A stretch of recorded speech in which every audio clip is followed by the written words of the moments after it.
Namimiss mo ba yung ex mo? Siyempre. Siyempre. O, pang-ilan ako sa mga nakarelasyon mo. 10. Sa pagsasama natin, ano ang pinakamasayang nangyari? Wala.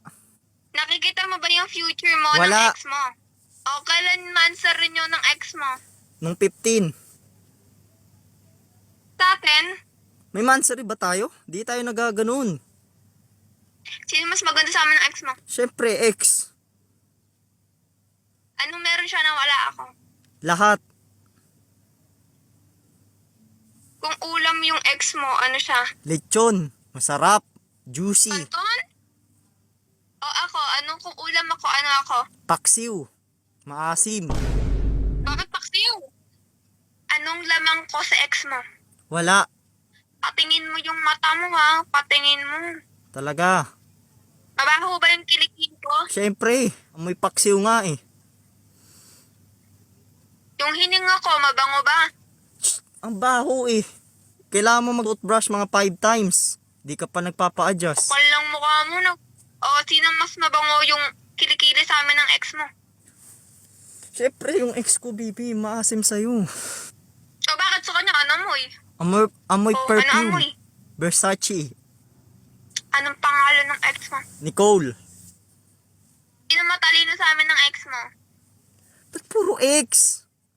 Kapal mo, nagpapatulong ka nga sa akin sa mga activity mo, tapos sasabihin mo sa akin, tingnan mo, pag ginawa ko yung mga activity mo, papasiro ko talaga yung lahat. Tandaan mo yun, ha? Nagigigil ako sa'yo. Kung nalulunod kami ng ex mo, sino yung sasagipin mo? Siyempre, ex. Mali yung sagot mo, tanga. Di ka nga marunong lumangoy, wala kang sasagipin. Opo. Last question pumili ka ng maayos yung nararapat McDo o Jollibee? Jollibee.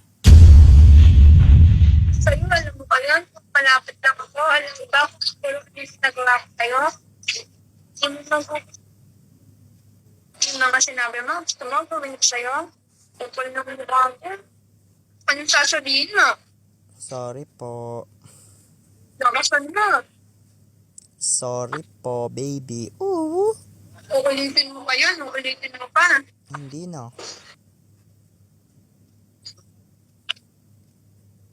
Pag yun, inulit mo pa, tingnan mo, gagawin ko talaga sa'yo ng walang pasabi.